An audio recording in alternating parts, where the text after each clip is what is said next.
Okay, I bit my lip the other day, and you know when you bite your lip or your cheek and you can't help but continue to bite it over and over because you're thinking about it, you're focused on it, and like it's swollen too. Yeah. So my whole lip, I probably look like I got punched because my whole lip is so swollen because I bit down on it so hard 2 days ago. And then yesterday, smacked right back into it. Like there's a cut, there was blood. Sorry, this is getting gross. But anyways, it's like all I can think about. You know, when you're like sick or you're in pain or there's something wrong with you, like I think the best example is like when you have a cold and your nose is so stuffy and you can't breathe and you want to be able to breathe and you're like thinking to yourself, oh, like if I ever can breathe again, I will never take it for granted. I will be grateful every single day that I can breathe through my nose. And then the second you're able to breathe through your nose again, you forget how bad it was and you forget that you weren't able to. That's what I feel like right now. Like it's all I can think about. All I want is for my lip to feel normal. Anyways, now that we've gotten that out of the way, hey guys, it's Lana. Welcome back for another episode of Seeing Other People. If you are a longtime listener, thank you so much for coming back. If you're new here and this is your first episode of Seeing Other People, I'm so sorry that that is the foot we got started off on. I would say that we got started off on the wrong foot, on the wrong lip. But I'm so excited to have you here today. We have a solo episode. We have a good old solo Q&A, which I love to do every time you guys are sending in really good questions. And I have a little bank of questions that I can pull from that I can answer for you. And I really like to use questions that I think a lot of people can relate to and questions that I think can help people at every stage of relationships. Like even if this doesn't entirely relate to you, I think there's still something to get out of it. So we have a whole array of questions from being single to certain things with best friends to engagement and wedding planning and job questions. We got a whole bunch of great questions. I'm really excited to get into it.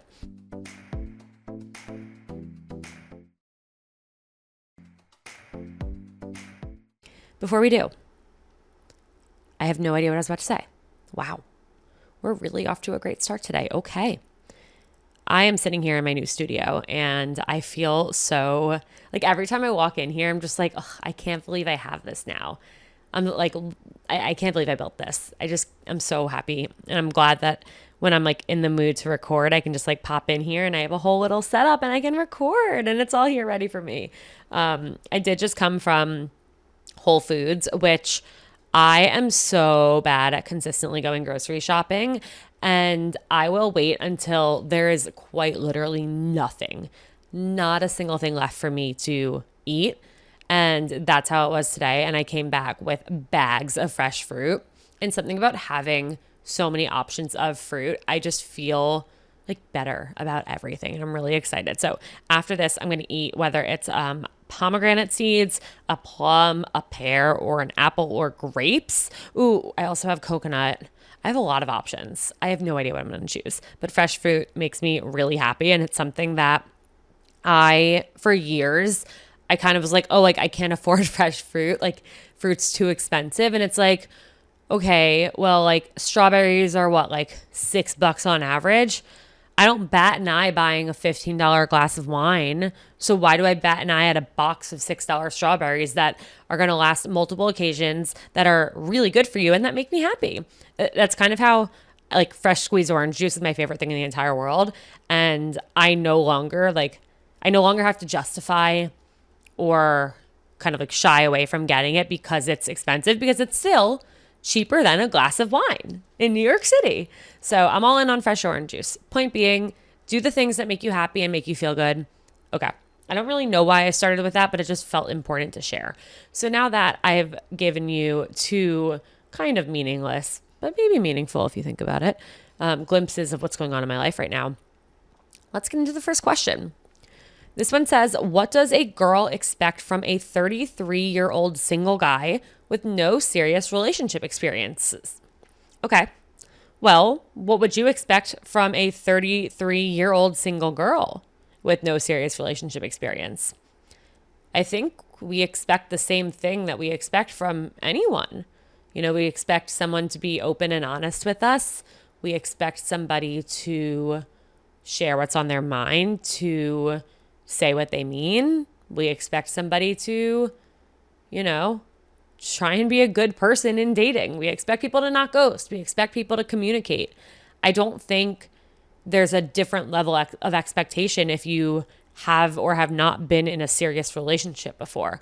I think if you meet somebody on a date and you hit it off with them, regardless of if they've had 10 prior relationships or 0 prior relationships, your expectation and your hope is that you'll be able to move forward openly and honestly and with proper communication. So I think, I imagine this guy wrote in and is self-conscious of his lack of relationship experience, but I don't think that takes away from all of the amazing things that you have to offer. And I also think it's important to note, like, just because you don't have romantic relationship experience doesn't mean you don't have relationship experience.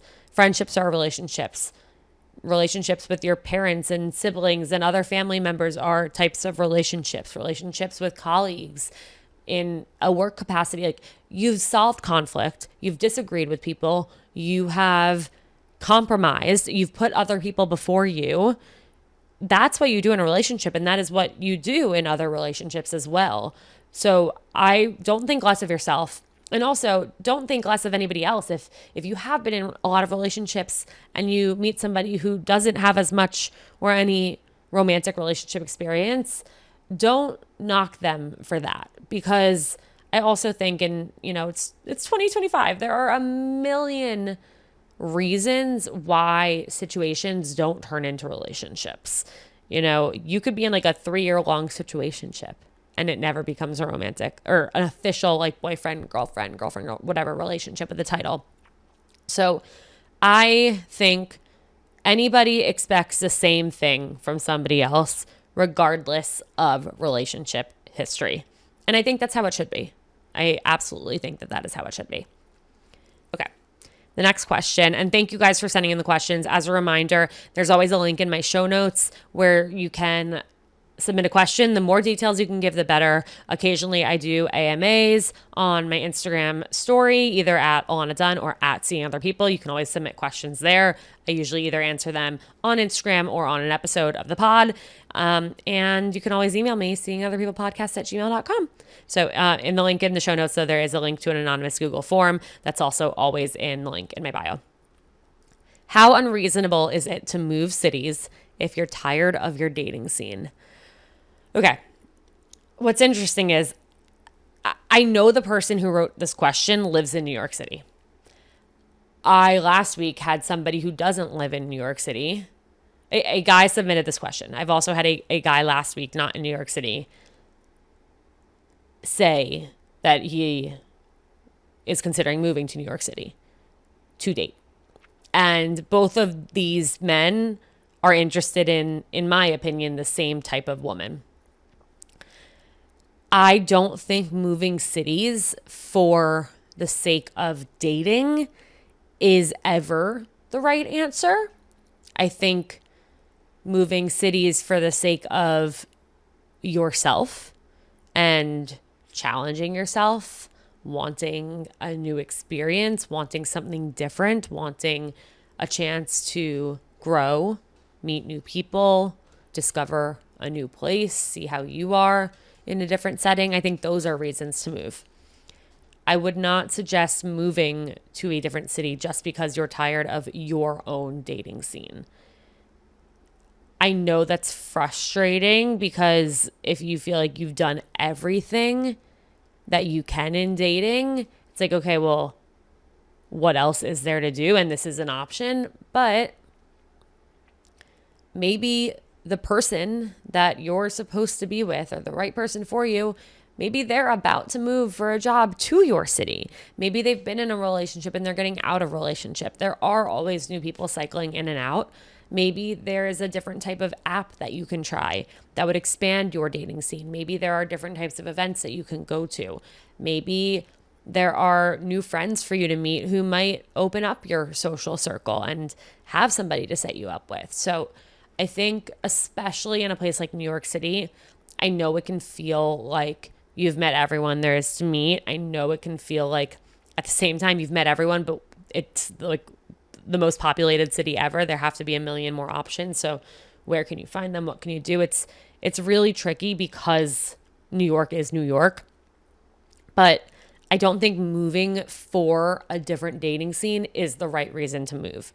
I think if you're sick of a lot of things here, or even if you've always wanted to live somewhere else, or you've wanted to check out Austin or LA or San Francisco or Chicago, wherever it is, Atlanta, wherever it is, for as long as you can remember, or you just think, you have a remote job and you've never done this before and you think it'd be a great experience, go for it. But I don't think moving just to date in a different place is the right answer, because that also puts so much pressure on needing to meet somebody in the next place. So let's say hypothetically you move to Charlotte, North Carolina, and you go on 2 first dates a week for 2-3 months. You still haven't met anybody. Well, then you're going to consider that as a fail. You're going to be like, well, I moved here. I've been on so many first dates. I've been, dedicating my life to dating here, and I still haven't met anyone. And now I also am a fish out of water. I don't have my support system. I don't have my routine, my regular places, like the things that make me feel good. I just think it's the wrong motivation to move. That said, I think I always will regret not living somewhere else in my 20s or 30s too.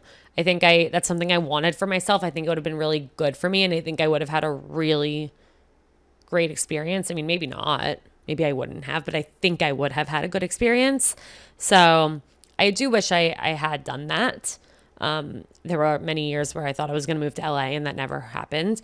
But at the same time, I'm so happy with, where my life is now. And I'm so happy to be sitting here and to be having this podcast and to have Jake and Barkley. And had I moved, I imagine my life would look different. So.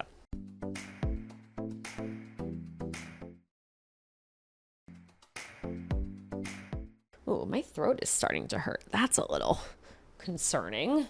When you suddenly feel like there's a ball in your throat when you swallow and you're like, oh boy, and you go to sleep and you're like, I'm going to wake up sick tomorrow. I have the ball in my throat feeling in this moment. I do not like that feeling. There's never a good time to get sick, but this is especially a bad time for me. So I would really like for that not to happen. I'm having a sip of water. Please hold. Guys, the scariest thing just happened as I took my water break. I was talking about water-related things for a moment, and I looked to my left, and my little device that tells me that I'm recording and how long I've been recording for, like my audio interface, said it wasn't recording.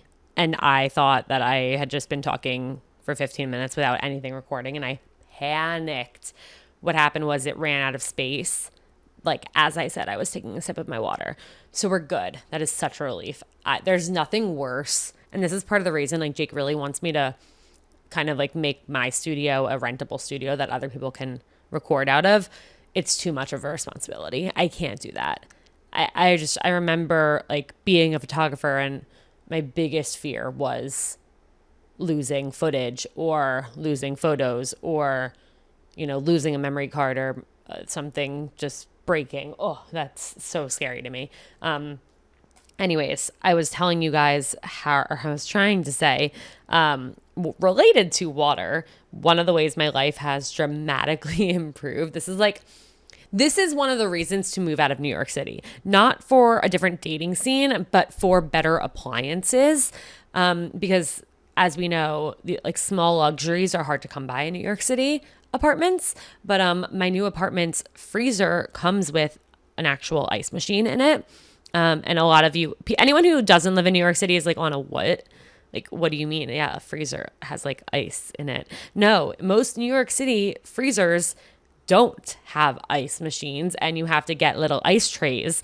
And for the last 10 years of my life, I was making ice.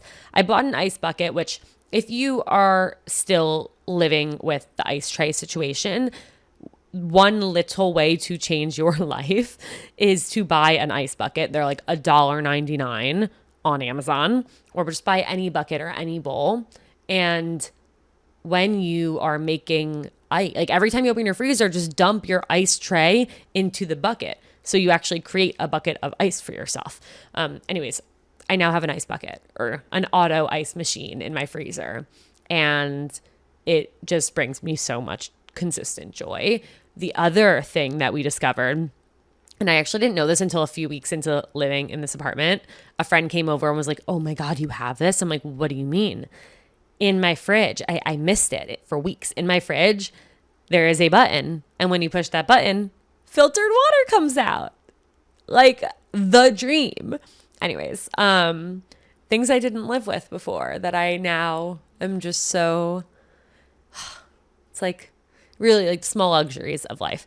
Okay, let's get into a question because I don't know how many people care about that. But seriously, if you don't have an ice bucket and you're just doing ice tray life, like buy a bucket. It really does make a difference. All right, let's do it. I matched with someone on Hinge who seemed like my dream guy. We're obsessed with the same music, we have a similar sense of humor, and we seem to both hate small talk. But when we finally met in person, he was a completely different vibe. Oh, okay, so you're saying on the app, like when you guys were messaging, like, okay, they same music taste, same sense of humor, and like got deep over text. All right. But when we finally met in person, he was a totally different vibe.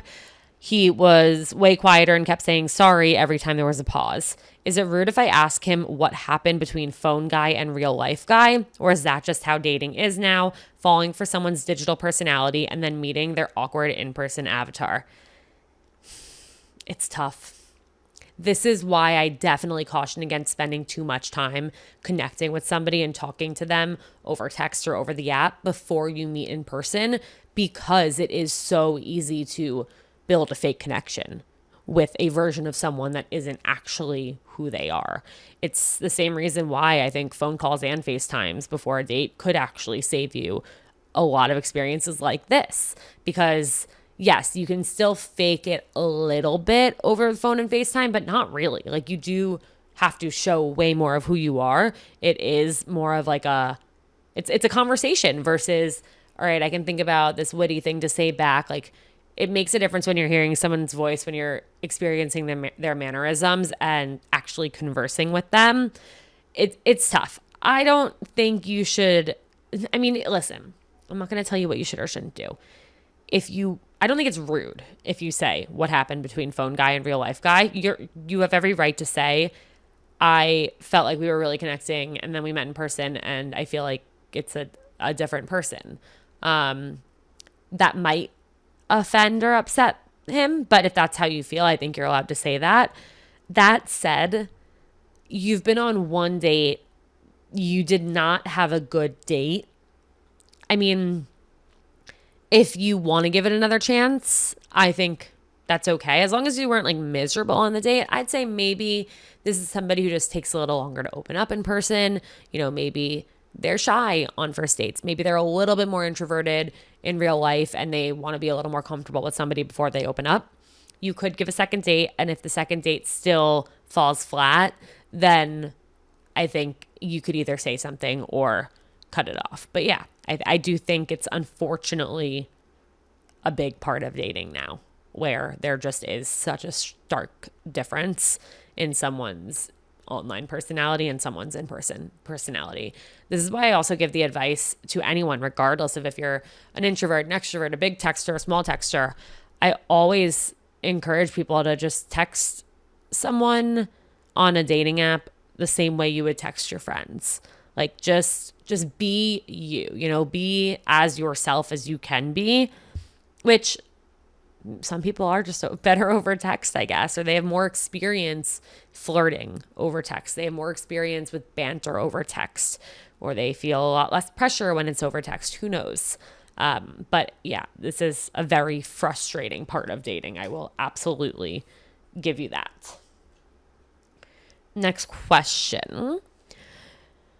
I'm getting married next year and suddenly every single person in my life has an opinion. Colors, dress, food, seating chart, first dance song. Like, I didn't know I was crowdsourcing my wedding. How do I politely tell everyone to shut up without becoming the villain? Woof. It's tough because when you have a lot of opinions and a lot of things that you want, you're a bridezilla. And then at the same time, when other people are telling you what to do or what they think you should do, and you don't take their advice, you don't want their opinion, you're a bridezilla. Like, you can't win. I think the best way to go about this, instead of, you're not going to become a villain, but I also don't think saying like, hey, shut up is the right way to go about it. I would say take time, figure out what you want. And then when you get these unsolicited opinions, just say like, I love that. I actually think I already figured out what I want to do, but I can't wait to show you. I can't wait to, have you see it come to life. Or start talking about what you want before other people get to give their opinions. Also, another thing that I think has helped a lot of people that I know is if you have a wedding planner, talk to your wedding planner about this, because your wedding planner is also there to like help you emotionally through all of this, and they can be the bad cop. They can be the person like let's say your wedding planner, Cindy, whatever. It's like, oh, well, like Cindy already, booked the florist. Yeah, Cindy and I, Cindy, is her name Cindy or Sydney? I forget. Cindy and I talked to the florist last week and we already decided what we're going to go with. Yes, I love peonies, but I've always pictured my bouquet to have lilies. Like, I think just becoming clear on what you want, because at the end of the day, your friends and family just want you to be happy. And I think if the more you have clarity on what you want and the more you can articulate that to people, the less people will feel like they have to give their opinions or they have to give their thoughts. That said, you might also just be surrounded by really opinionated people, in which case, I'm sorry, that's so frustrating. And I would say in that situation, like if it just keeps coming up and people really won't stop, I think that's when you set a boundary and say like, I do not want to talk about my wedding anymore. And maybe it's like not like forever, not like, Amanda, we're not talking about my wedding ever again. It's just like, I'm so exhausted about wedding planning talk. Like, what else can we talk about? Or tell me what's going on with you. How's that trip that you're planning coming along? Change the subject so that you're not talking about your wedding and that's not the thing that people automatically bring up. Good luck. Congratulations. And try and focus on what it's all about at the end of the day, which is marrying the person that you love and want to be with, because a lot of people listening to this are jealous. Okay.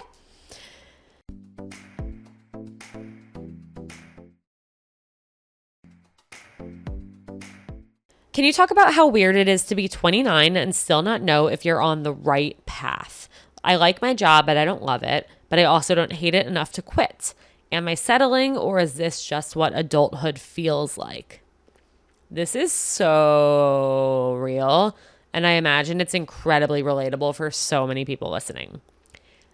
What I would say is, I know we all, I think, feel a lot of pressure, especially when we're, going through college and in our 20s, to be so passionate about something and like to figure out what it is that we're passionate about, because especially now, like, I feel like there is such an opportunity for people to pursue their passions and for people to have careers surrounding things they're passionate about and really, make a living off of their passions. I think we see that now more than ever. There's just more opportunity. There's more ways, especially with social media and content creation. So I think that adds this layer of like, everybody needs to know what they love and needs to find their dream job, their perfect career path. But first of all, not everybody has a big passion in their life, and that's okay. You don't have to be obsessed with sports or music or farming or law or books or writing, or I don't know, like, we don't have to love something. I think we have lost sight of what a job is. At the end of the day, like, a job is a way to make a living so that you can live. I think our culture, like our generation, is very much like live to work versus work to live. Like, everybody had this idea of like, okay, I have to find this thing I love, and then I have to make my job my life, and everything else is kind of happening on the side. But a job is a job. If you can find a job that you love to do, amazing. If you can find a job, a career path that you like, great. If you hate your job, that's when I would be more concerned. You know, if you like your job, but you don't love it, but you don't hate enough to quit, like in this, what this listener said, that's okay. There's nothing wrong with letting your job just be your job. There have been so many times in my life where I've been envious of people whose jobs are just that. They're just their job. Like, even when I worked in the music industry, when I was at Sony Music, I defined myself by my job. Like, my whole life was about music, was about making it in the industry. I was taking on like 10 different side gigs at a time because I just wanted to like run the music industry. And I don't think I had a single like personality trait outside of like works in music. You know, like, all I wanted to do was talk to people who worked in music, date people who worked in music, and it was all consuming. And I burnt out so quickly. Same thing with when I was at Hinge. Like, I literally, my name became Alana from Hinge. And yeah, I loved my job, but at the same time, there were a lot of days where I did not like my job, or I did not have a good experience with somebody new who came to work there. And then it was like, my job was my whole freaking life, and I couldn't escape it because I made my work my life. And I've definitely had many times where I've been jealous of people who just go to work. Their job's fine. They make a good salary. They don't take their work home with them. Or they do sometimes, because that's realistic as well. But at the end of the day, their job was just that. It was just their job. And I think it depends. Like, it depends what you want in life. It depends, you know, do you feel like you're not being challenged enough? Do you feel like you want to try something new? You know, do you feel like, let's say in 5 years, you're at the same company, maybe you're one level higher. Does that idea excite you? Does that sound dreadful, or are you indifferent?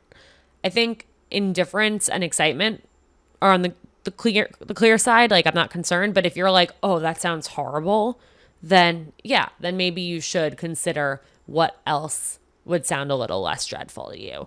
But if you feel like this is fine, then that's fine. You can also find passions outside of work. You can find hobbies. You can, you know, do other things. I think there's this big misconception out there that we have to be so passionate and obsessed with and in love with what we do. And that's just not true. For some people, that's what they want. That's what they found. Amazing. For others, it's not the case, and that's okay. I also think, like the person who wrote in, you're 29 years old. You're so young. You have so much life ahead of you. You could be working for decades if you'd like to. You know, maybe you'll discover something that you're passionate about in 10 years, and you'll start from square one in a totally different industry, and you'll be so excited to do that because you're suddenly so passionate about this thing and you just want to immerse yourself in it completely. And I think that's okay too. Like, I love looking up the lists of, you know, really wildly successful people who didn't get their start in their field until like later on, either like 40s or 50s or even later. I think that's always really inspiring. So don't worry. I don't think you're not on the right path. I don't think you're settling. I think you're just not somebody who is head over heels obsessed with their job or their career path. And I think that is absolutely okay. So no stress, no stress. My best friend and I have been inseparable for 12 years until she got a boyfriend last summer. I do genuinely like him and I am really happy for her, but I've gone from main character to recurring guest role in her life. She keeps saying we'll hang soon, but it's been 3 months and I'm tired of feeling like I'm begging for her time. Is it dramatic to feel like I need to stage a friendship intervention, or should I just accept that this is the way things are now? Yeah, this is hard. This happens. Like, we all know this happens. We've all had friends that this happens to, where they get a boyfriend, they get a girlfriend, we never see them again. It's hard. I think the hardest part of this isn't even like the seeing the person. And you said you've been inseparable for 12 years. So maybe you grew up near each other. Maybe you were roommates in college and post grad and stuff. So maybe you really like were in person in each other's lives every day until now. But I think the hard thing is when you go from being the person that your best friend tells everything to, when anything happens to them, whether it's something good happens to them, something bad happens to them, they heard something about someone else, they saw something happen, they had a funny thought, and you're the person they text, and then they end up in a new relationship and suddenly you're not that person anymore, and they're sending all of those thoughts and things and feelings to their new significant other. That's what's hard. That's where you start to really feel a void, because that is an everyday kind of all the time thing that's missing from your life. Your best friend's not blowing up your phone anymore. And that's really hard to deal with, especially when you cherish those conversations. I mean, yeah, as weird as it sounds, like I have so many friends where, we would be cracking up texting each other, like belly laughing from things that we would text each other. And, those conversations do happen fewer and farther between now, because many of us have significant others who we share those thoughts with. But that doesn't make it any easier. That doesn't make it okay. It doesn't make it feel any less bad. I think expressing to her just that you really miss her is the way to go here. I'm sure she's like very excited about her new relationship. And I love also that this friend said, like, I genuinely like him and I'm really happy for her. That's great. That's a great position to be in this case. I think really the best thing that you can do is, call her. And if she can't answer, just be like, call me back, miss you, really want to catch up. And, try a few times. It might take a little more effort than you'd like to get her there. But just say, like, when you do get to talk to her, I really miss you. I'm so happy you're so happy, but I do feel like I haven't gotten my you time, and I don't want to take time away from the two of you, but I also just miss my best friend. And I'm not mad or anything. I just really miss you and would love to have a girls' night sometime soon. If we can put one on the calendar, it would mean a lot. Really just expressing that this is coming from a place of love, and you care about your friendship. You've been through so much together. 12 years of inseparability is so long, and you don't want to lose that. And yes, it might change, but at the end of the day, you still want to, have that friendship and have that closeness, even if it's in a different capacity. There's also a situation where she doesn't end up with this person. Maybe it's possible that when this does happen, where someone is just so invested and obsessed with their relationship that they start to leave their friends behind, those usually aren't the relationships that end up panning out anyway. Because it shouldn't be that way. It shouldn't be an all-encompassing, obsessive, can't spend time with anyone else situation. I've seen that happen, and I've been that girl too. And most of the time, those situations burn out almost as fast as they started. So hang in there. Your friendship's not over. It's not doomed. It just is going through a little hiccup. Let's do one more. Oh, two more. We got two more. Okay. Another job one. I love talking about work, you guys. I could talk about work all day long. Help, I just got a job offer with a $20,000 raise. Okay, congrats. But I'd have to go back to the office 5 days a week after being remote for 3 years. My current job is boring and underpaid, but I basically work in sweatpants and do my laundry between emails. Is it insane to turn down money for lifestyle, or am I sabotaging my career by prioritizing my sanity? Okay, this goes back to what we were talking about before with, work to live or live to work. I think it depends on your situation. Would $20,000, would that raise change your lifestyle? Like, would that make a difference financially? Would it make a dent in student loan payments or a mortgage or debt or anything? Like, would the 20K change your life? I think that's the number one question you need to answer. This is something that I think about often. I have a very cushy lifestyle right now. And I say that like in terms of like my Monday through Friday work it's really Monday through Monday. But it's not 9 to 5. I don't have to be anywhere at a certain time. I don't have anyone to report into. I can go to the gym in the middle of the day. I can go grocery shopping in the middle of the day.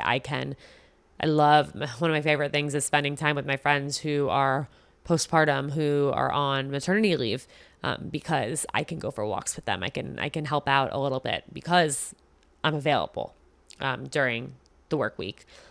And I can take Barkley to the park. I can sleep in if I need to. I can do what I want when I want.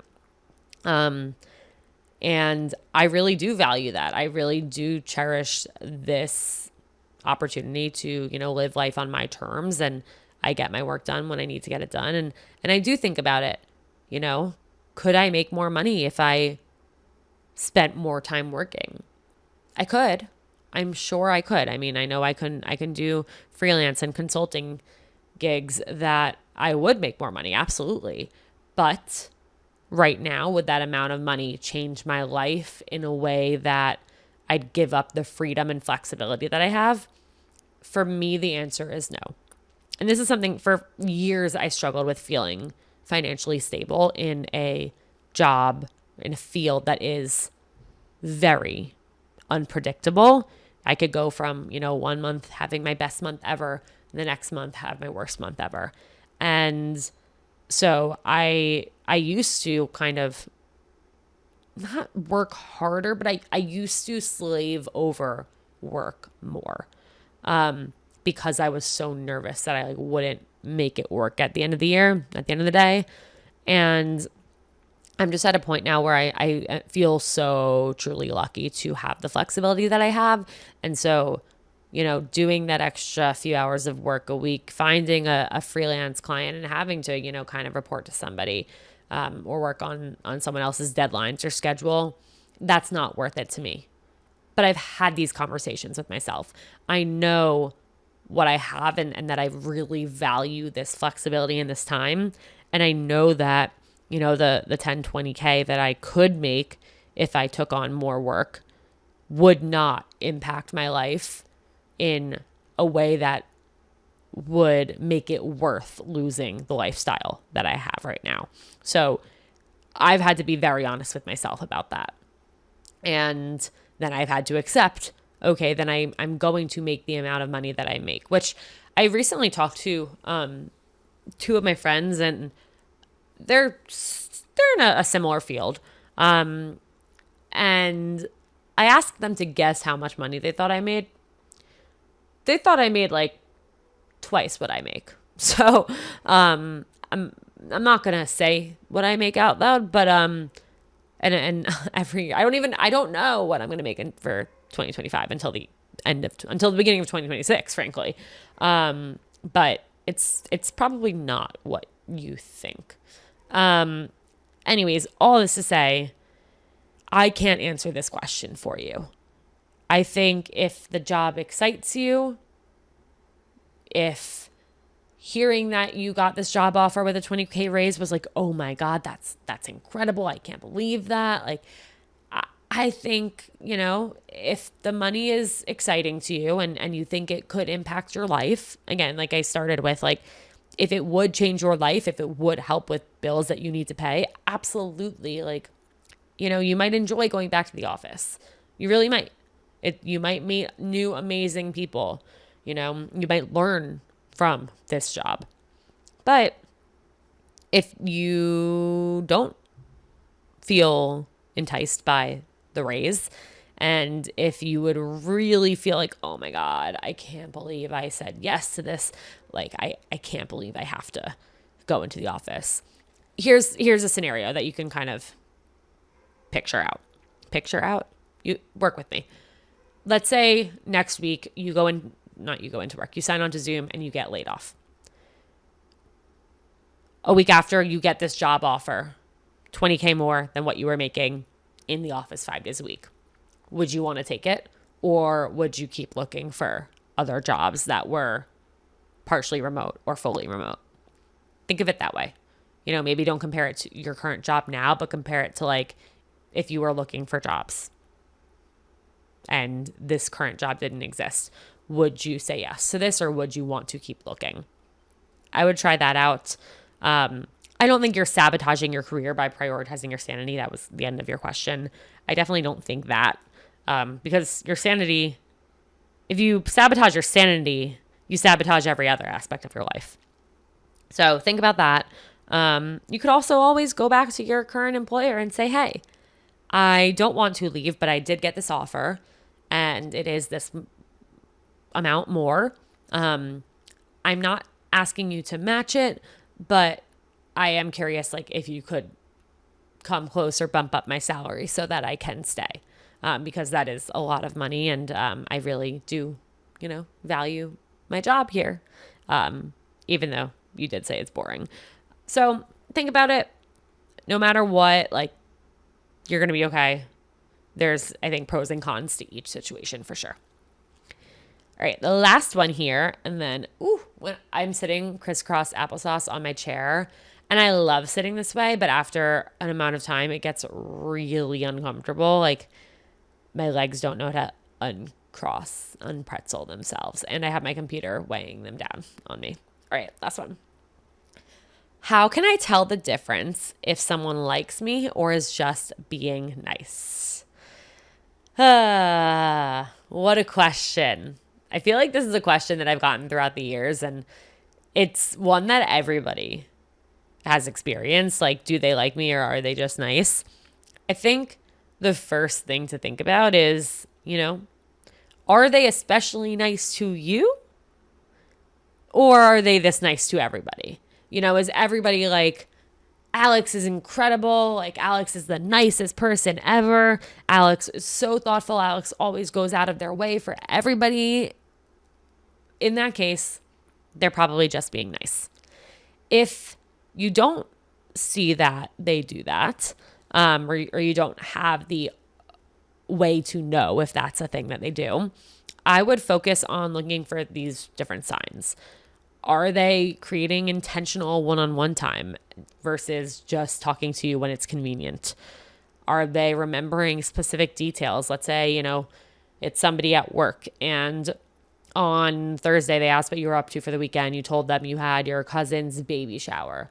On Monday, are they checking in like, oh my God, how was the baby shower? That's so special. Like, do you have any other, family members who have had babies? Like, if they're asking specific details and really trying to get to know you more or learn more details about what's going on in your life, that could be a sign that they're interested in you. I think really paying attention to how they act with other people versus you, like, does their energy shift at all when it's with you in a positive way? If you overhear or are in a group conversation with them and someone else, are they the same amount of flirty with that other person? Some people are just like flirty people with everybody, and that's how they act. And so we can often misunderstand that as, oh, they're flirting with me versus they're just a flirty person in general. I think the best way to kind of differentiate niceness versus they like you is niceness is reactive, but interest is proactive.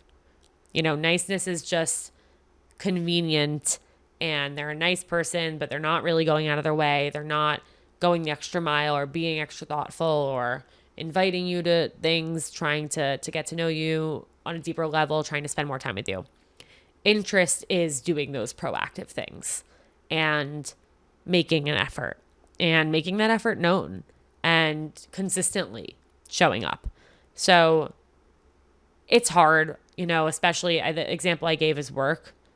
it's definitely harder when it's in a work setting because you really don't know, and you might not know that much about someone's life outside of work.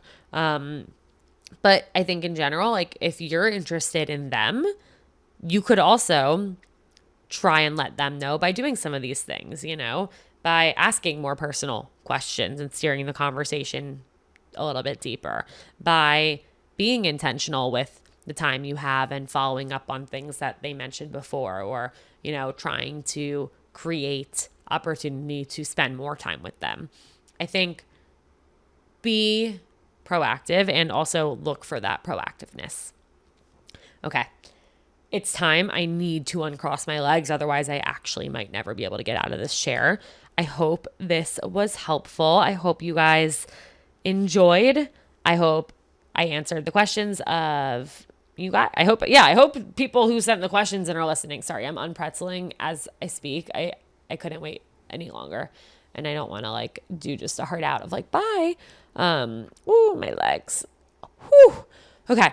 Yeah, I hope this was helpful. If you guys have more questions or follow-up questions or want to give more details about questions that were sent in that I responded to, shoot me an email, seeingotherpeoplepodcast@gmail.com.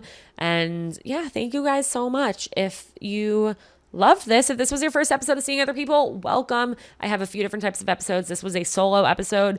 I have a lot of guest episodes. I have episodes with anonymous listeners who come on, normal people just like you, to share what they've actually been through in their dating lives, in their real lives.